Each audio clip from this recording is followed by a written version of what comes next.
I will make sure to upload the video once we're done with the class of today. Now, last class we covered chapter 4, and we went through selection structures, and we went through repeating structures.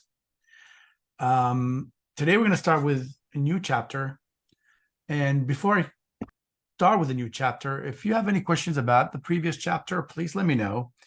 I'm planning on grading the first test and the first project this Friday, hopefully.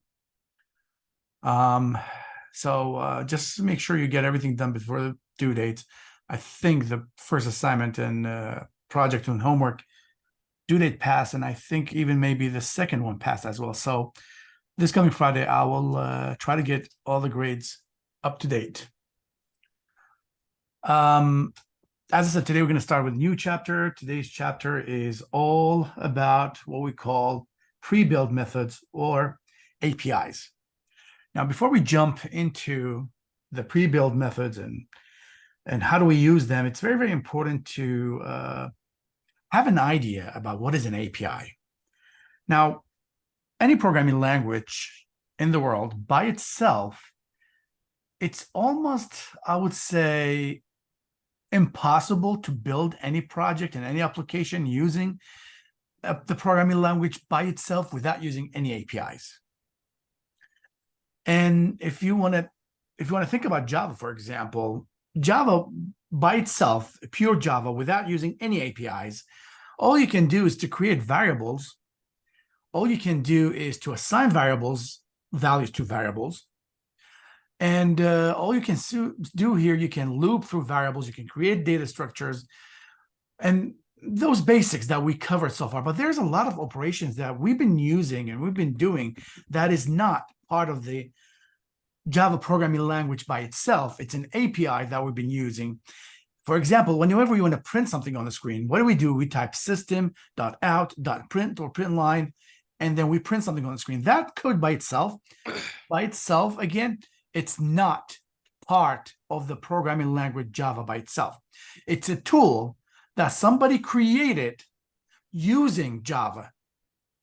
And what we do, we simply learn how do we use it. So this is what we mean by API. And there's a lot of features and characteristics of APIs that you have to know before we jump into it. But the idea here is very simple. Whenever you find yourself trying to get something done in your program, ask yourself, have anybody actually did this before? And I can guarantee you, maybe 99% of whatever you're thinking about, somebody already thought about, and it's available for you. So instead of you redoing that part, you can just learn how to use those tools that already been created by someone else. I'll give you an idea here. These days, you guys know about the ChatGPT. Now, ChatGPT by itself, it's available on a website that you can actually just go ahead to the website and type and ask any questions that you want. But API also, ChatGPT also is available in the form of an API. And a form of API, for example, what is that supposed to mean? It simply means if you have an application in Java, for example, and you want to include ChatGPT as a part of your application, you can go and buy it from ChatGPT, or you probably will just pay a subscription service fee for it, and you can include it as a part of your project.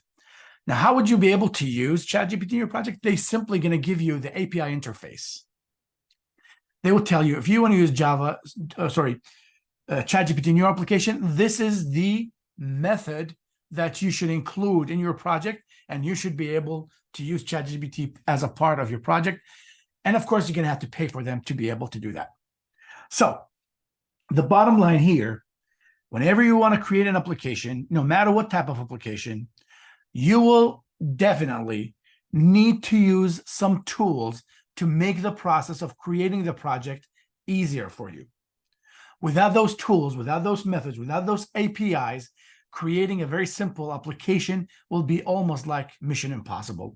Not impossible that it's never going to happen, but again, the time and energy that it's going to take to get it done is going to be way, way longer comparing to using APIs and how APIs will be simply saving your time. So instead of me just talking and talking, let me just go ahead and show you a very simple example. Do I have it? Here it is. So this is my Eclipse here. And here, look at this. Something we've been using so far.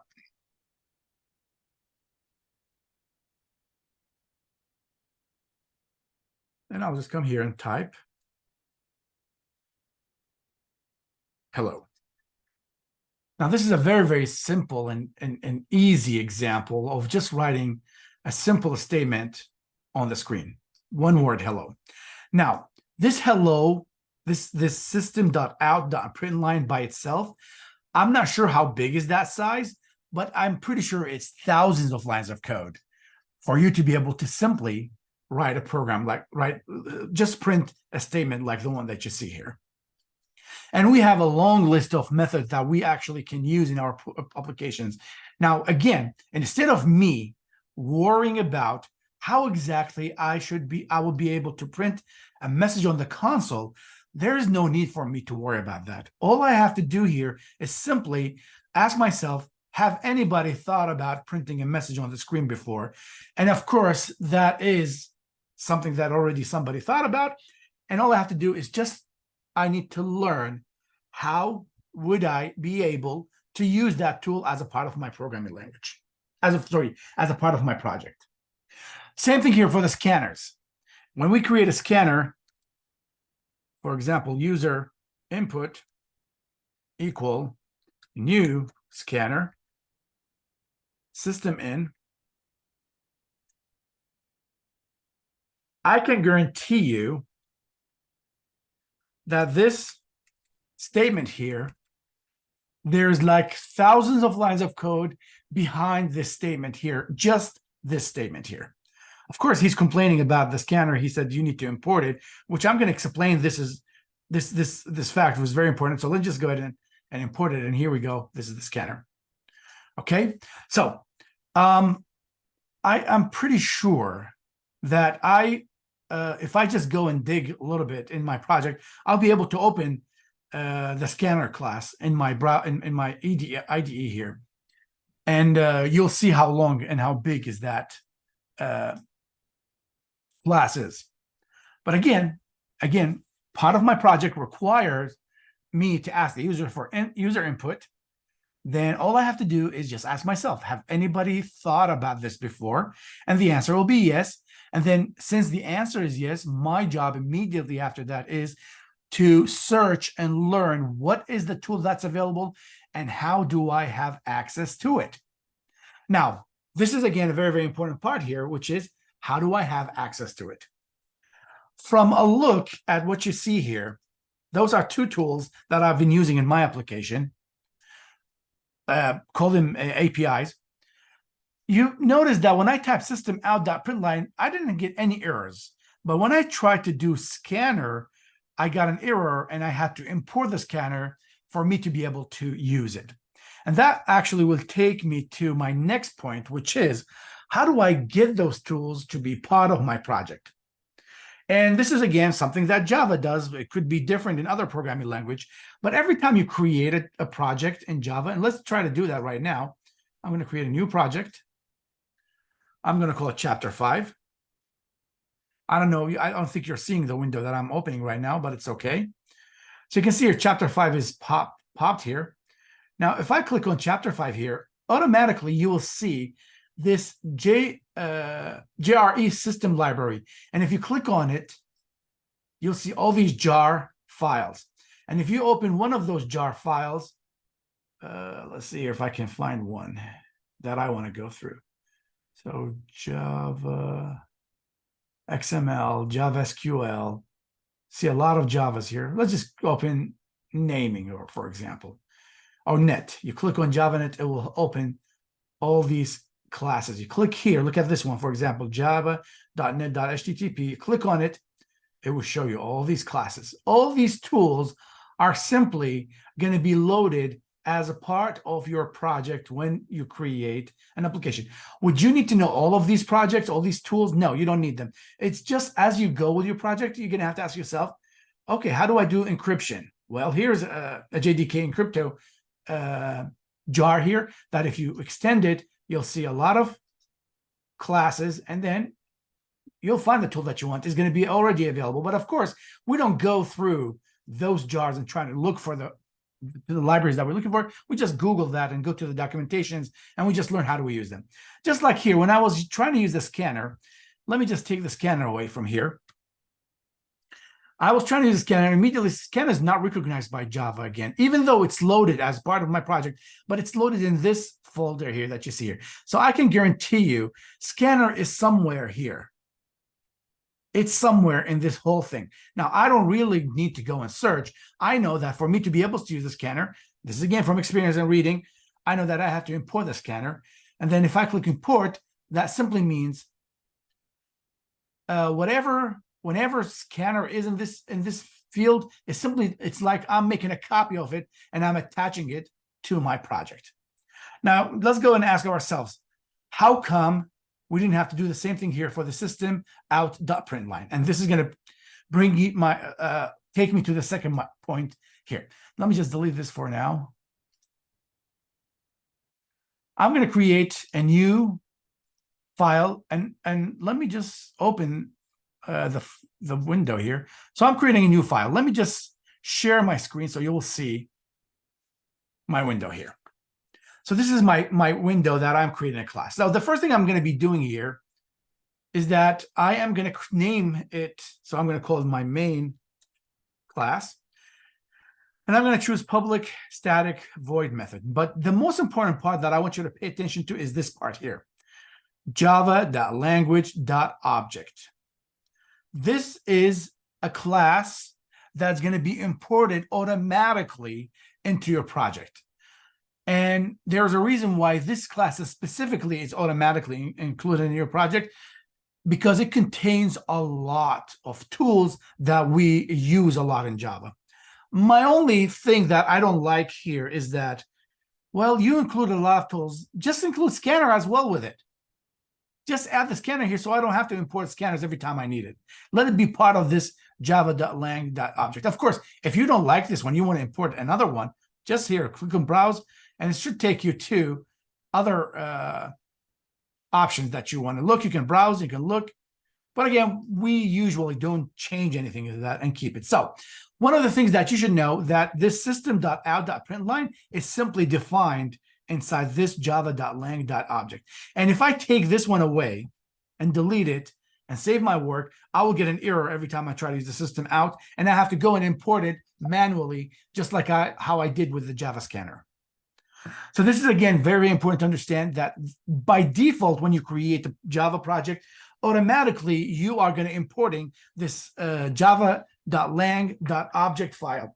It's going to be automatically included as a part of your project. Okay, so now one of the things, again, it's recommended all the time is just to go ahead and learn about these libraries. And of course, again, there are like thousands of them. You don't have to memorize them all, but there are some basic ones that we are going to use frequently. And today we're going to go through those ones that we use frequently, and we're going to have a lot of examples. We're going to see how they work. And whatever we're going to cover here, it might be everything. Like, I'm not going to have the time to go through every single one of these tools that are available and cover them one by one, but we're going to cover the most used ones. But again, from your end, every time you find yourself in a need to get any task done in Java, before you start thinking about writing a code for it, ask yourself, is there any API for it? The good news here, a long time ago when we were learning programming using books, we're going to have to go and read books when we search for something. These days, you don't have to go through a book. A simple search in Google will tell you if the tool that you want is available and how do you use it. Now, in addition to those tools that comes pre-built and available in your IDE, there are some other tools that are available, but they're not part of the IDE. Like they're not included in Eclipse. And those tools usually are not free. You're gonna have to go and buy them if you have to. And they're owned by companies. and they just make them available. If you want them, they will tell you, okay, for you to be able to use our tool, this is what you need to download in your computer system. This is the syntax or the heading of the API. And the heading of the API is very, very important here, because you as a programmer, you really don't need to go into the details of how these tools work. And you just need to learn how to use them. That's the whole point here. You are not asked to understand how exactly those APIs works, but you must just know how just how do they function and how do you use them. Like, for example, an API will simply perform some operations and will return some values. All you need to know, how do I use it? How do I include it in my project? How do I pass data to it? How do I retrieve the data from it? And that's what we're going to be talking about today a lot. Okay, so first thing first, we're going to start with a very, very famous API, which is the math class.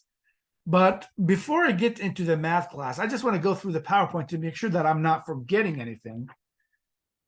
Yeah, let's just keep going and talking about the scanner a little bit. Let me just close this window. Let me go back here. I'm going to save this. Later, I will work on it. And let me go back here. This scanner by itself, this is very, very important to understand. The structure of the API is also very important for you to understand.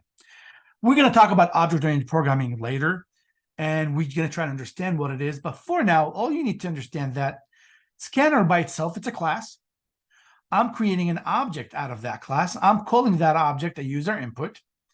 And if I want to use that object, this is very important. For example, if I have an integer x, I need to start with typing the name of the object, user input dot next integer. Next integer is a method that is defined inside the class scanner, and it's a part of the object user input. That's, again, very, very important concept to understand, because we're going to see that we have two different ways to call methods. I can call a method like the one you see here, which is going to be associated with an object. Like I create the object first. As you can see here, scanner is the class, user input is the object. So I'm calling the method next integer using the object. Some other times you call the method simply by using the class itself. And I'm going to show you examples for that as well. But this here is called the heading of the API. And the heading of the API, you should understand many, many things about it. Number one, what is the returned value? In this case, next integer will simply return an integer. Second, what is the name of the API or method? In this case, it's called next integer. And finally, are there any arguments?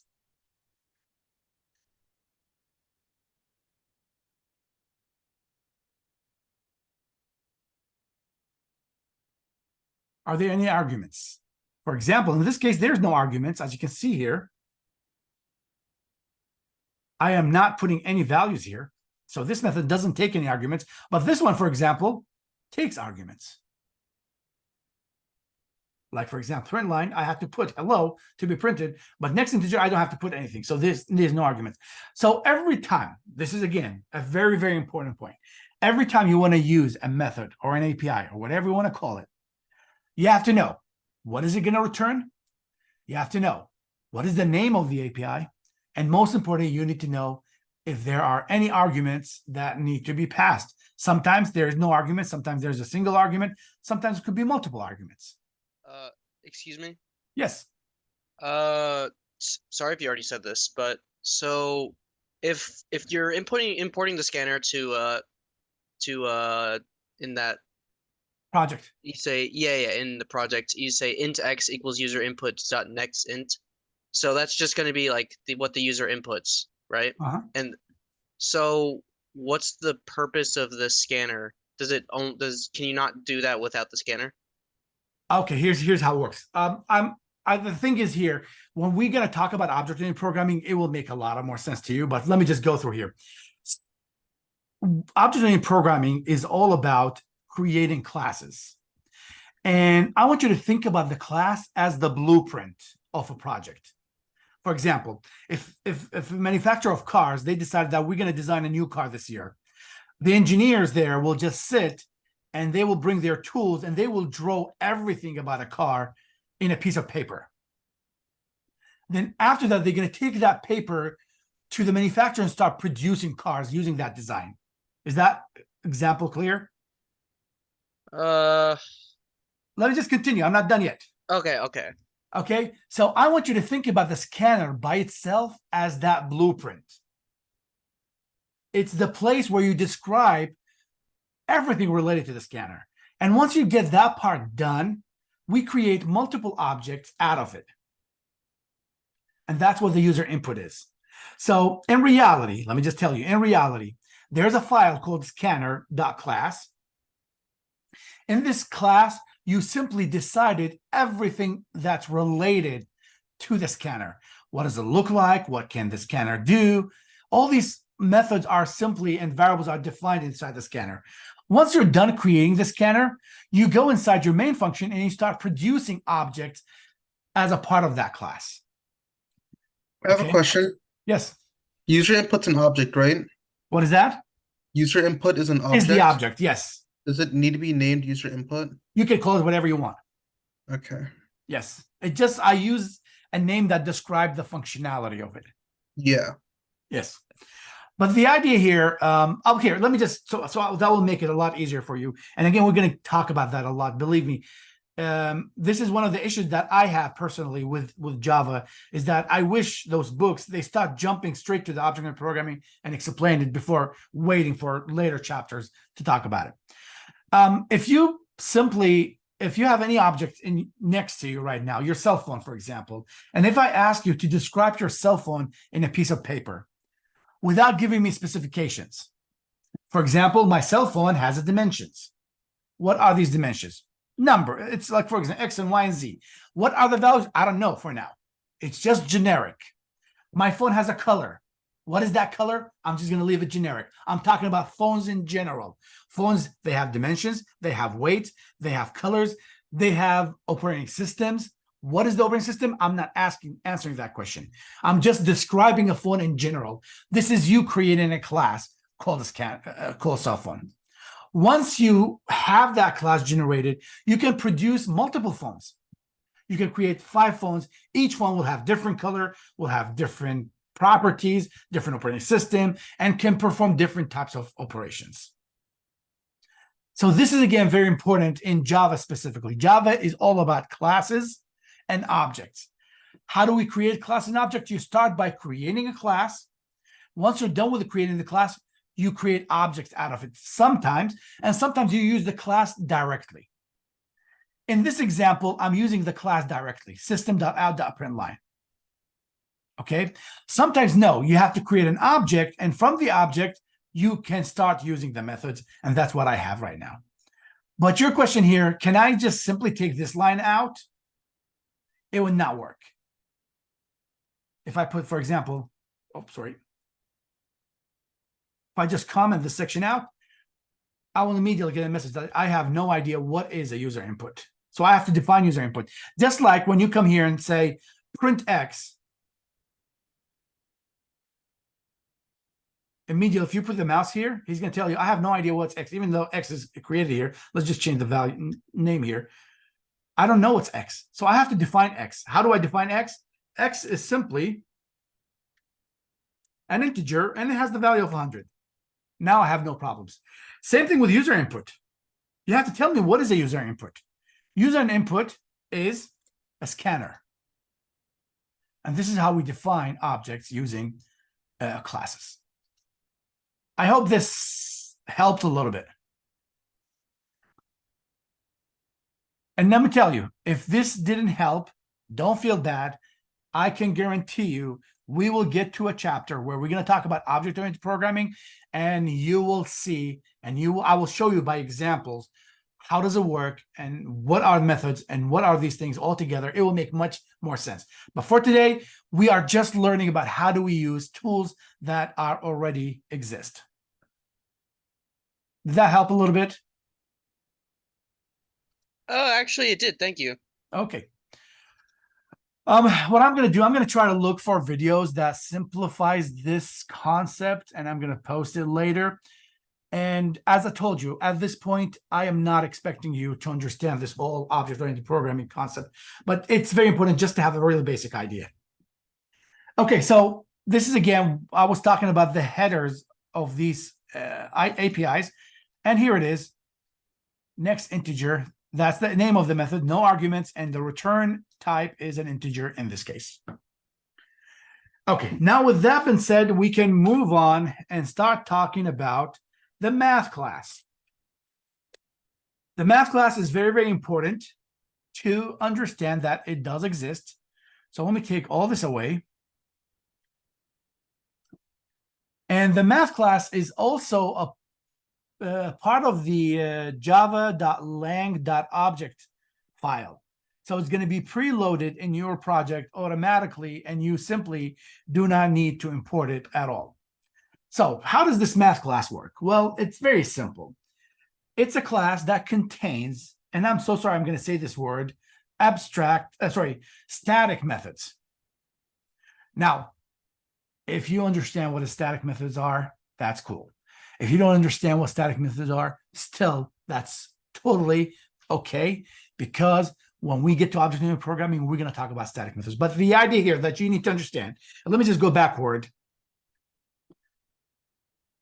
This print line, I don't want to say this print line, but when you have a method that you call it by the class, that's a static method. But when you have a method that you call it by the object, that is not a static method. So just keep that in your mind for now, and then we'll talk about that in details later. So the math class, it's a class that contains many, many static methods. And from the name, you should know that the job of the math class is simply to perform some mathematical operations. Okay? And by mathematical operations, I'm not talking about adding, subtracting, multiplication, all these stuff. No, a little bit more advanced type of operations. So the question is, how do we use the math class? Number one, you don't need to scan anything. You don't need to import anything. It's already part of your project. All you have to know is just how do you use it. And let's just go ahead and show you some of these methods.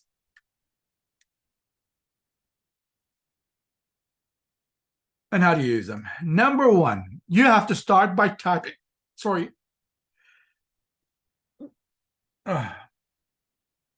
the keyword math, which is the name of the class, and you put dot. And after that, you start writing the heading of the method. And if you just go, let me just show you that. Let me go share. Where's my browser? Here's my browser. And if I just come here and say Java math class, and I will go to Oracle, since Oracle is the owner of Java. And I'll go here and here we go. This is the list of all the methods that are available inside the math class. And you can see it's a really, really long list of methods. The question is, do you really have to memorize them all? And the answer is no, you don't have to memorize them at all. But every time you need to do some operations, some mathematical operations, just think about that. You have a method, they have a class that can get the job done for you. And I'm just going to go with the ones that I remember. So let me just go to, here we go. So math, I will start with one thing, which is the max, which is very, very simple method, max. And I'm going to pass, for example, 100 and a 200. And this method, again, the coolest thing about these methods, in a lot of cases, the name of the method simply tells you what is the job. From the name, I can tell that math.max will tell me what is the maximum value here. And if I just run it, you'll see I get 200. Now, what do I need to know about this max class? I need to know, what is it called? I need to know, what is it going to return? And I need to know how many arguments I can pass. This is very important. For example, if I came here and put something like that, immediately he would tell me, no, you can't do that, because he's telling me the max method only takes 2 integers. So these are facts that you need to know about the method before you start using it. And how do I know that? Just go and read the documentary about it, and you should be fine. Just like how we have the max, we have the mini. If I come here and change this to min, this will give me the minimum value. Now, of course, I really do not need to go through this. What I can do, and here's an alternative way to get the job done: system.out.print line, and I will just say print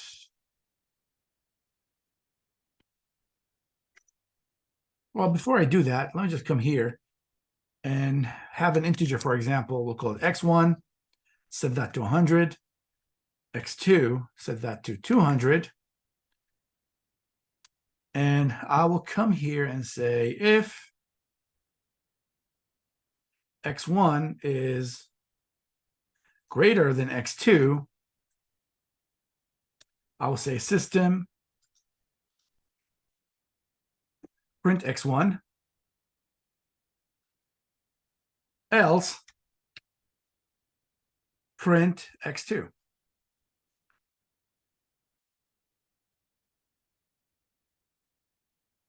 Let's put x2. So what I'm trying to show you here is that those methods, no matter what they are, it's okay. It's possible for you to actually create your own version of that method.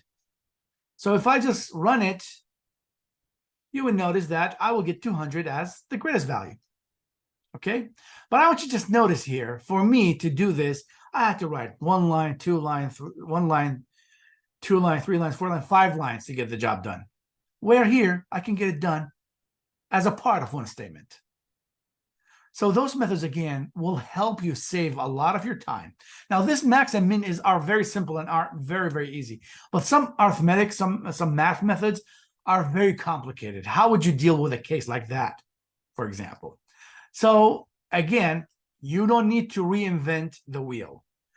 Every time you want to do something, just ask yourself, is whatever I'm trying to do is actually part of the standard library or part of the preloaded libraries that comes with the IDE, comes with Eclipse, or not? Now, let's keep going. Those are 2 methods that's available in math class. We have another one called the ABS. And ABS is a shortcut for the absolute value. Now, absolute value, again, doesn't accept 2 values. It has to be a single value. And in this case, if it's negative 100, is going to return the positive of it. If it's positive, nothing's going to change. And you can see here, he's showing me the positive 100. Of course, this will work with floating values as well. And this will also work the same way.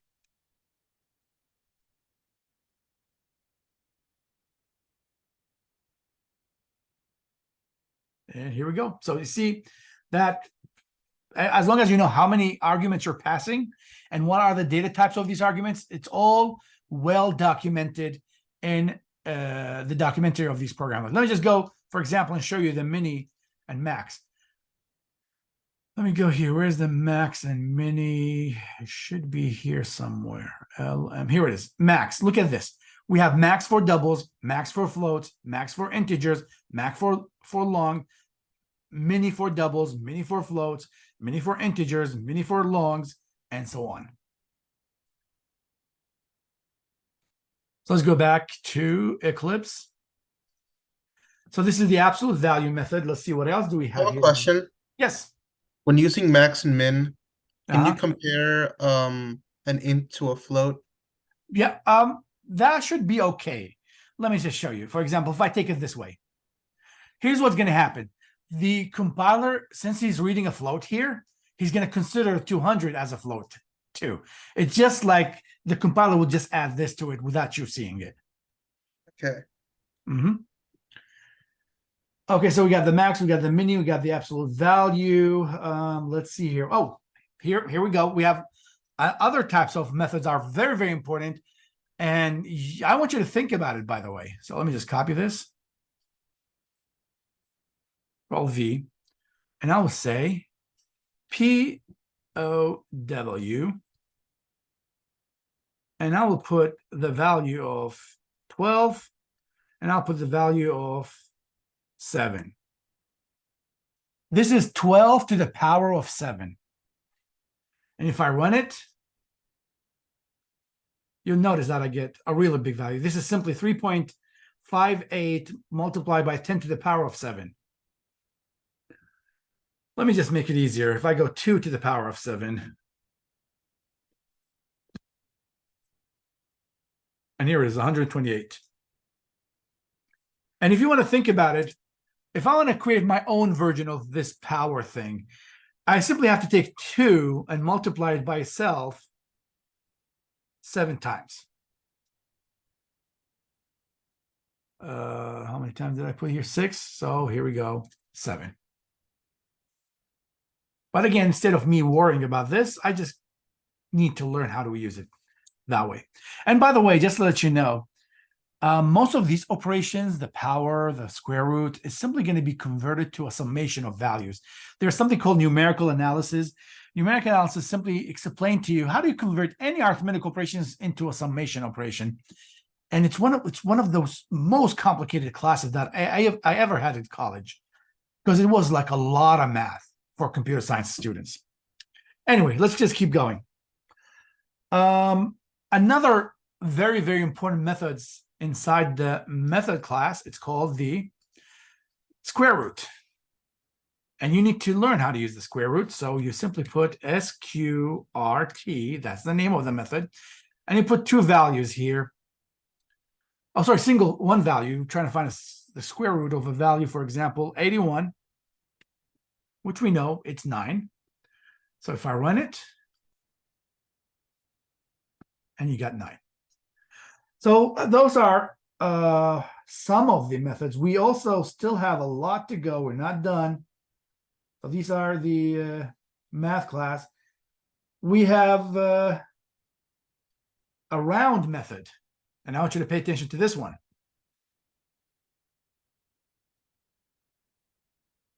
If I come here and put round, and I'll put, for example, 9.01. Let me just run it. He's going to round that number. And I get 9. Let me change this to be 4 and this to be 6 or 7. Let's see what's going to happen. And it's 9 again. Let's change this to be 5. And now it's 10. So he's going to round the number depending on what do you have here. As long as this is 5. So if I take the 7 away, for example, it will stay as 9. But because if I put 4, it's going to stay as it is. But because I put 7, 7 is going to be rounded up. And this is going to convert this one to 6. And then 6 is going to be rounded up. So you'll get a 10 here. So this is round. Since we're talking about round, let me show you the other options that you have. We have what we call floor. I have a question. Yes. Is there a way to change round to whatever number you want, like to the 10th decimal or 100th? Give me an example so I understand what you're talking So like about. if I have like 1.234, I can round to 1.23 instead of just. Oh, I see what you mean. No, this round method specifically will just get rid of those decimal points. Okay. Okay, let me just show you the floor and the ceiling, and then this could give you an idea. Now, I know what you're talking about, but I'm not sure if that does exist in math or not. We're gonna have to go in and check the documentation for that. But here's what I'm doing. Flooring. Look at this. 9.01. 5.99. You know, let me just put another value, 5.99. Flooring simply will set it to 5. It's going to ignore everything that you see here. Now let's just go ahead and show you the ceiling. Just not sure. No, let me just double check here. Flooring and ceiling.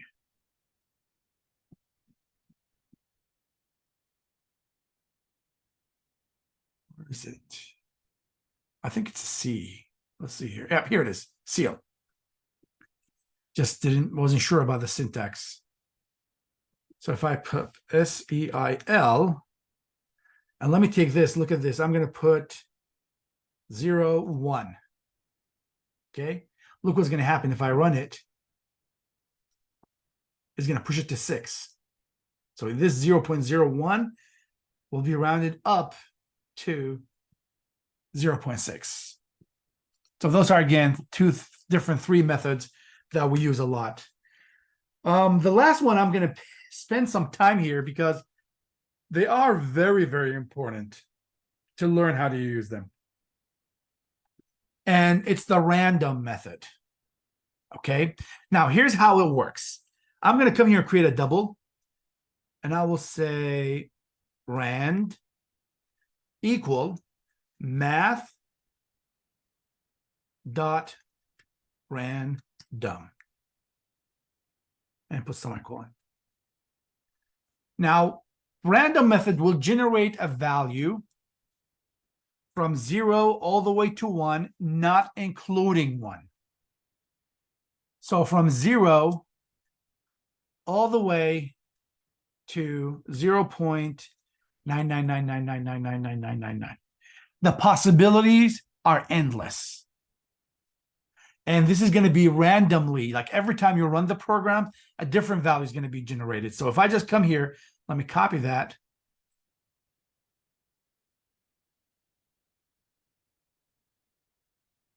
And if I just type RAND semicolon and let me run it, you'll see the value that's going to be printed on the screen, and here it is. Pay close attention to this because I'm going to run it again. And here it is. If I run it again, here it is. Run it again, here it is. So you can see here, every time I run the program, it's going to give me a random value. Now, why is it important to generate random numbers? A lot of applications are built based on random numbers. Video games are built based on random numbers. Gambling slots are built based on random numbers. So generating random values is extremely important in programming.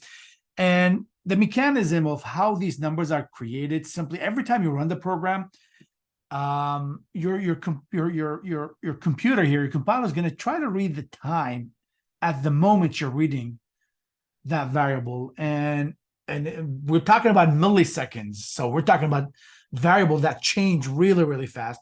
And at the moment you run the program, it's just going to go try to catch that value and use it as a seed to generate a number. So every time you run the program, you will always get a different value. Now, this is something we're going to use a lot later. So if the number that's generated is simply between 0 and 1, what if I want a value, for example, again, this is the number that's going to be generated, but my question is, what if I want a value between 1 and 6? This is a dice, for example, that you're rolling. So if I want a value between 1 and 6, how do I get a value between 1 and 6? Here's the idea. All you have to do is to multiply this by 6. So it will generate a value. Now we know for sure, since 1 is not going to be included,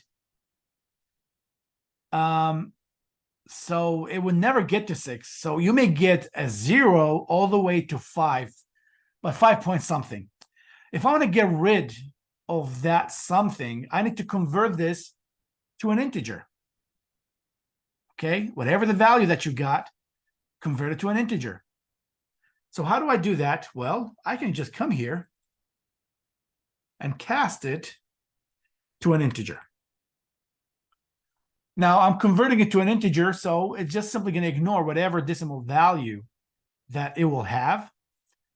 And well, based on this example here, I will get a value that's going to go from 0 to 5 maximum. So since I want 1 to go from 1 to 6, all I have to do is to shift it by 1. So just add 1 to it. And now, if I run it, I'll get a value, for example, 1. Let's run it again. I get 1 again. I got 1 again. Come on, give me something different.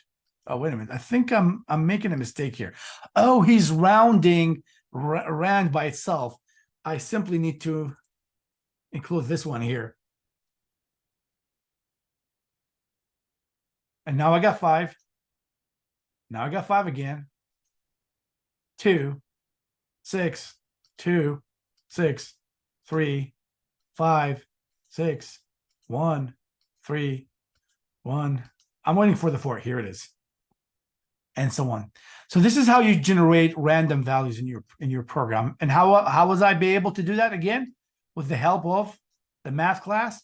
There's a method inside, it's called random. All I need to know that random doesn't take arguments here in this case. And I need to understand that random is going to return a double that goes from 0 all the way to a number like the one that you see here. And that's what I need for now. Now, if I want to actually manipulate it to give me any other different types of ranges, I simply have to multiply the rand by that value and then cast it to an integer. And then after that, add 1 so I can shift and get the 0 out of the picture. Is this part clear? This is very, very important. Actually, this is one of the most important parts in this chapter, because generating random numbers, you'll see a lot of the applications in the future. Somehow it's going to include you generating a random number. Yeah. Let's keep going. What else do we need to know? Yes, let's keep going. What I'm going to do here, I'm going to show you an example. Let me just go back to the documentation. And let's look for the random.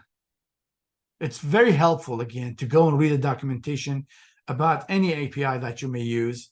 And here it is. Random, as you can see here, return a double value with a positive sign greater than or equals 0 and less than 1. That's exactly what I was talking about.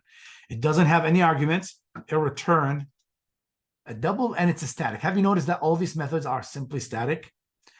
And again, if you are not sure what is a static, static simply means, in this case, when you want to use the method, you call it by the name of the class. So you type the class dot the method, class dot method. These are static methods. But with a scanner, I didn't say scanner dot next integer. Let me just repeat that so you will understand. Scanner user key new scanner.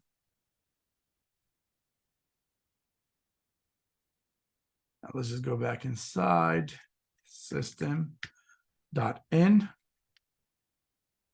Let's import the scanner. Now, if I come here and type integer x equal user key dot next integer, semicolon. So this example, I'm showing you what's the difference between a static method or a non-static method. You see here, math is a class. I'm calling the methods using the class name. So whenever you call a method using this class name, that's a static method. We're going to talk about details, what exactly that's supposed to mean later. But for now, take that as a fact for now. Now here, when I was trying to use next integer, this is the method. I didn't say scanner dot next integer. I said user key, which is an object of a scanner, and then I'm using it here. So this is what we mean by a non-static method. A non-static method is simply when you call the method using an object. And user key here is an object that belongs to a class called scanner. So does that make scanner like what's it like an interface? Because it generates Yeah, you can think object. about it. The scanner itself, it's the class that's generating the object. Think about it this way. Imagine you want to create masks for Halloween. Mhm. Okay. So what do? You're gonna come up and create like the mold of the mask, like a piece of iron that has the face and how does it look like, and then you're gonna use that to produce many, many masks. And those masks are all going to have the same, Same or I guess all the dimension, same scanners are going to have the shape. same functions available Yes. to them. Yes. Okay. Maybe different colors, but they're Mhm. all going to belong to the same class. They're coming from the clown mask. Okay. Okay, so here we go. This is what math class is all about. Now, let me just show you an example here. How do we use math class? Just imagine you have a circle and you want to calculate the area of a circle. To do so, you need to have the radius. So let's say we have a double radius. We'll set the radius to 13.7. Let's keep it that way. And now I need to calculate the area here. So I'm going to come here and say double area. Now, how do we calculate the area of a circle? It's simply pi multiplied by the radius to the power of 2. That's the math that we use to calculate the area of a circle. So here's what we do. Look at this. I'm going to say math dot pi multiplied by, we're trying to find the double of the radius, so math dot POW, and I'll put the radius, which is 13.7, to the power of 2, semicolon, and I'm done. Math, the class itself, also have a variable that is a double, and it's a constant, and it's pi. So let's go back to the documentation so I can show you that. If you go to the top of it, you should see pi somewhere defined. He's not showing it, so let me just Control F, Command F. Where is it? So pi, no. Pi is like right in the middle. Oh, you saw it in the middle? Oh, here it is. Pi. And if you double click on it, it's going to show you exactly. Here's pi. He's not showing me the value, but of course, I can check for it later. So let's go back.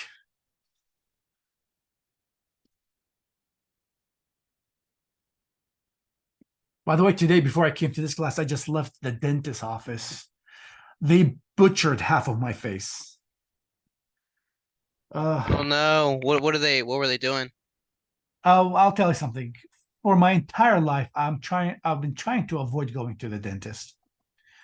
And the other day I was eating and half of my tooth just broke. Oh So no. I went to the dentist. He said, "You know how you've been avoiding coming here for all that time? We got you." So I have to go there every 3-4 weeks to fix something. And it's not pleasant. Oh yeah, that sucks. Okay, so my piece of advice here, pay attention to your teeth right now and don't wait for the last moment.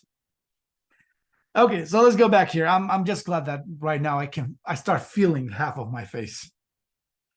So I got my my calculations done here. Let's just go ahead and show it on the screen.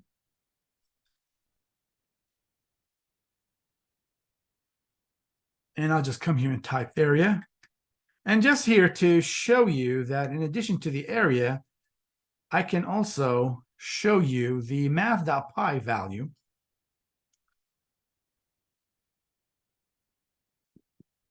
And you should know that it is a constant, so you're not allowed to change it. Even if you try, it will not work. So let's go ahead and run it. Oh, wait a minute. That's not 1.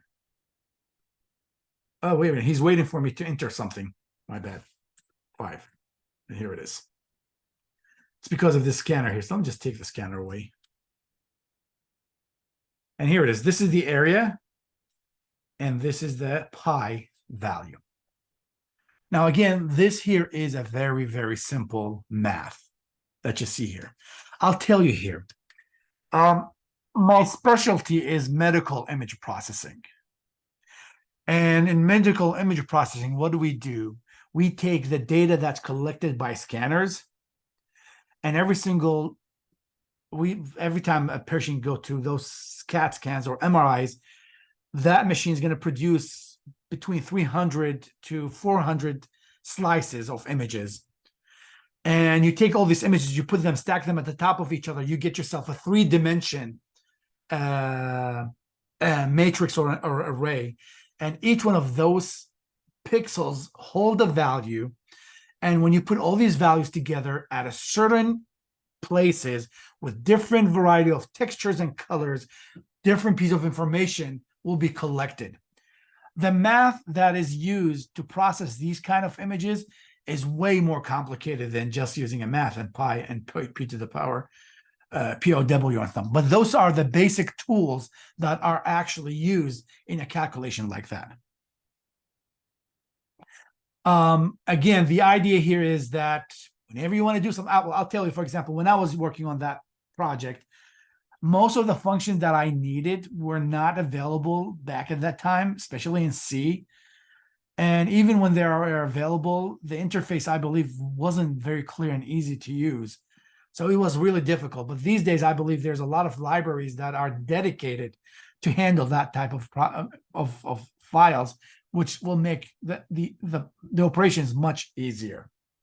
But this is, again, the math class. And as I said, you can see here that we covered a good long list of those operations. And if you need to have a little bit more access, you can always go to the library here, to the documentation, sorry, and you'll see that there's a lot of, this is sine and cosine. Those are the triangle type of method that's related to triangles and calculation of triangles. Oh, exponential, E, floor div. Again, for each one of those operations, you're just going to have to look at it, read the document to be able to understand it. Log, for example, I know log and log 10. For example, let me show you the log 10 and how does it work. Come on. If I come here, let me just copy this.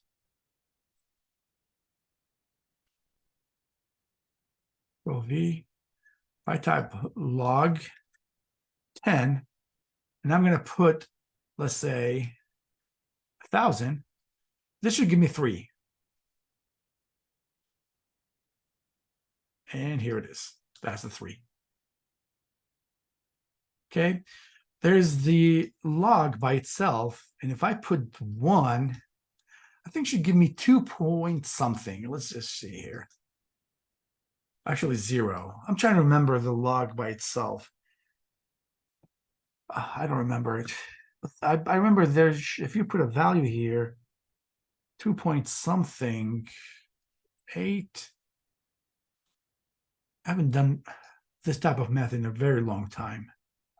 Anyway, I know I really understand log 10 more than this one. Log 10 simply, again, will show you how many zeros you have in a number like the one you see here. Anyway, that's, again, a different type of method that's available in the math class as well.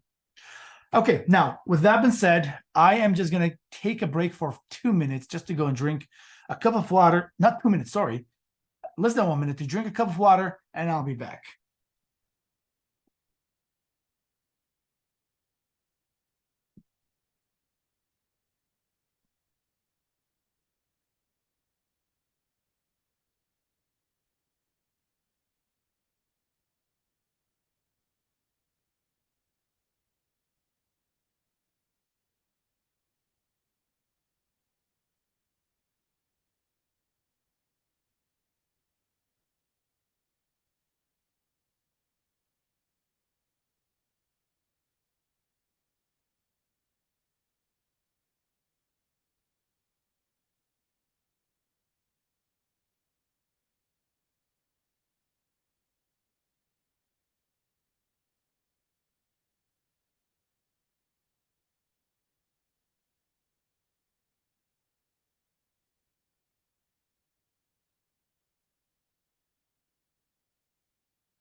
Okay, so I am back. We're gonna leave math class behind, and we are gonna go and talk about a different type of classes, and we call them the wrappers. Okay, WRAPPER classes. So what are these wrapper classes? This is extremely important to understand. Now, let's just talk about primitive data types that we covered so far. We have integer. We have doubles. We have floats. We have longs. And those are the most numerical data types that we covered. And we have characters. CHAR. So those are the primitive data types. Now, by primitive data types, whenever you want to create a variable of a primitive data type, you just type integer, for example, x, and you set it to whatever value you want. Now, this is, again, acceptable somehow, especially if you just want to perform some basic operations on numerical values. So this will be acceptable. But here's something that's available in Java, which is wrappers for primitive data types. So what is that supposed to mean? It simply means sometimes you have an integer, but you want to associate that integer with a little bit more functionality. Okay? But again, because it's a primitive data type, you cannot associate it, a primitive data type, with functions and with methods. For example, just like we have the math class that is associated with a function called max to find the maximum value, and just like how we had with a scanner, we create an object of a scanner and we associate it with a method to call. But with primitive data type, that's not available. A primitive data type, it's a space, it's a variable that you use to store a value, and that's it. You cannot associate a method, like, for example, you cannot come here and say x dot read or x dot something. It doesn't work that way. But again, whoever created Java and people who came after them, they decided, well, I want to do my classes or non-primitive data types version of the primitive data types. And as I'm doing that, I'm going to simply add a level of functionality to it. So this is what we end up having. The integer primitive data type, we ended up having a class called integer. And I'm going to show you what can be done with those classes, especially the double and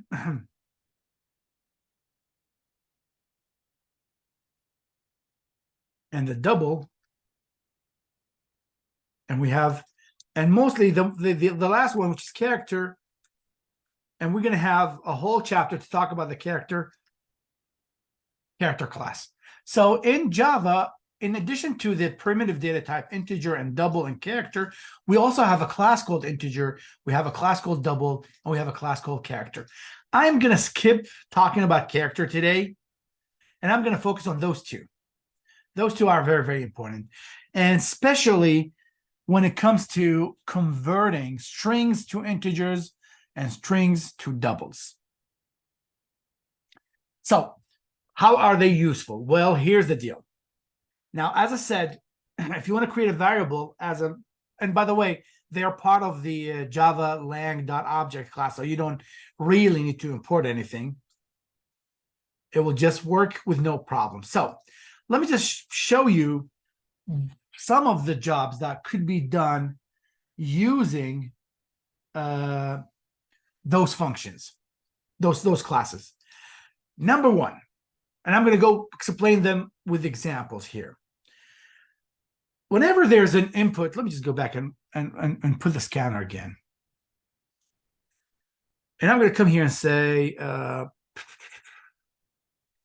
string my integer. Okay. So I'm creating an integer, a string. I'm calling in my integer. And I'm going to ask, let's create a scanner. User input equal new scanner. semicolon, system dot in. Okay. Now let's imagine I want to ask the user to enter an integer. So we'll come here and do that. Print line.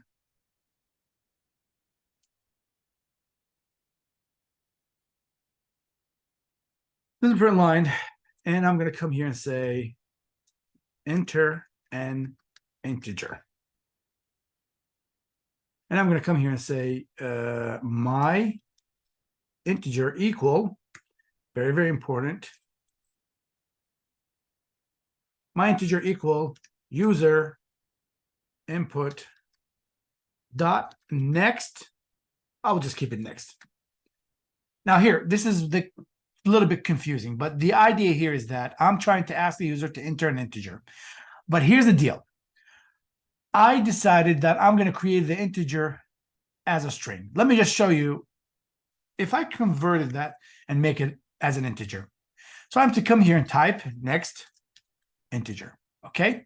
It looks like everything's okay here. Let me just run it. And you can see here, he's asking me to an integer. So if I entered 56, for example, I have no issues.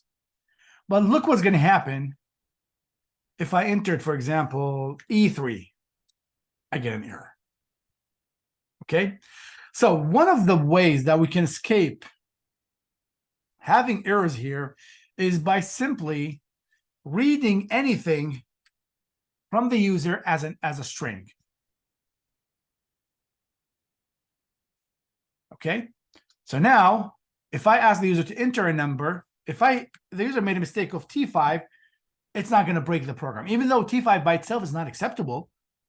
But at least my program didn't crash at this point. Let me take the print line away.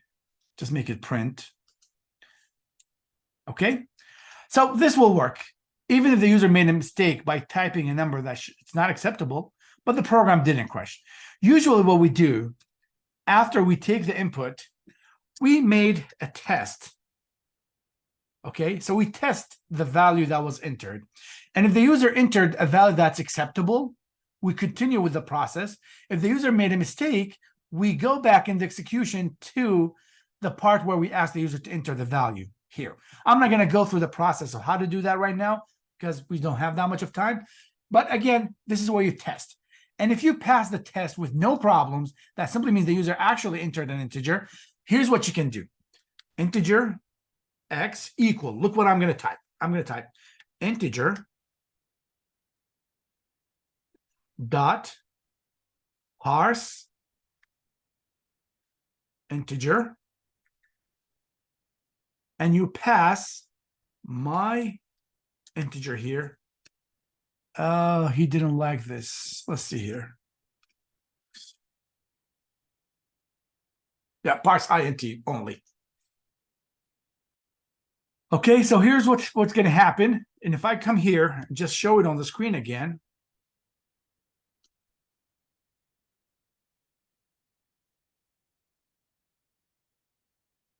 show me x, for example, and multiply it by 10, just to show you that it's going to be a numerical value. And remember here, if the user made a mistake by typing something unacceptable, before you continue with this process, you need to make sure that you go back here and ask the user to enter the value correctly. So let's just go ahead and run it. This is something we're going to cover later, so I'm just going to keep it as it is. Now, if I come here and type 12, you see I got 120. And let me just run it again. I'll make a mistake right now, and you will see that it's going to give me an error.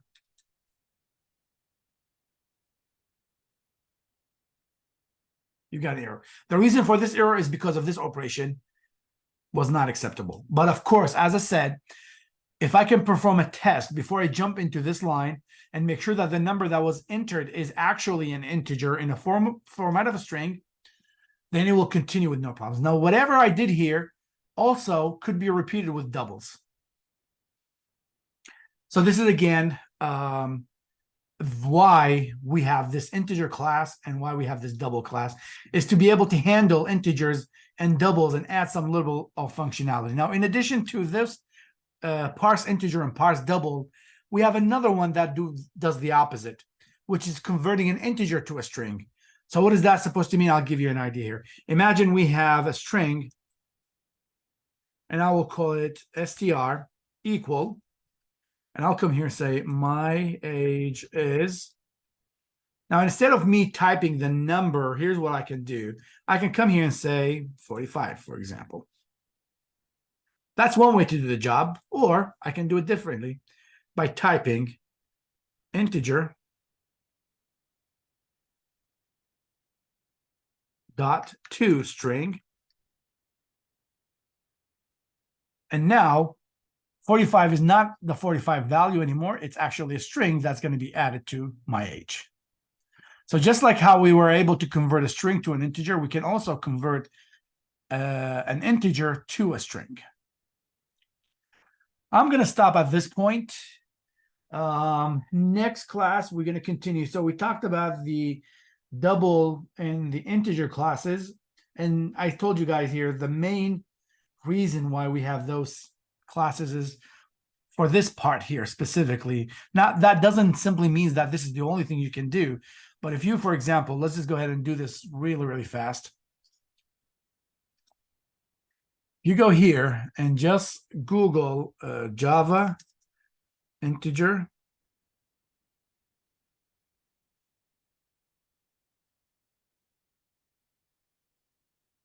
And here it is. This is Oracle. So it's showing you the functions, bit counts, byte value, compare two integers, compare to an integer. So you can see here, decode, divides unsigned, double value, equals. The list goes on and on. And by the way, this equals is very, very important. Equals simply compare between two integers that are class of integers. That simply means if you have two objects that are integers, you cannot compare them with a double equal sign. It's not going to work because they're objects. You need to have a method to call it. And as I said, when we go and talk about object-oriented programming, this will make more sense. A lot of these methods may not make a lot of sense to you, but again, you can simply test them here, and you should be able to. For example, if you click on equal, it's going to take you here and show you some examples on how does it work and give you some feedback of that. But again, you really don't have to go through that unless you need any of these methods, then you go ahead and use it. But in general, we usually use integers and doubles for simply to convert data types from strings to integers and integers to strings, or string to doubles and doubles to strings. That's the most use of those two classes. Let me stop recording.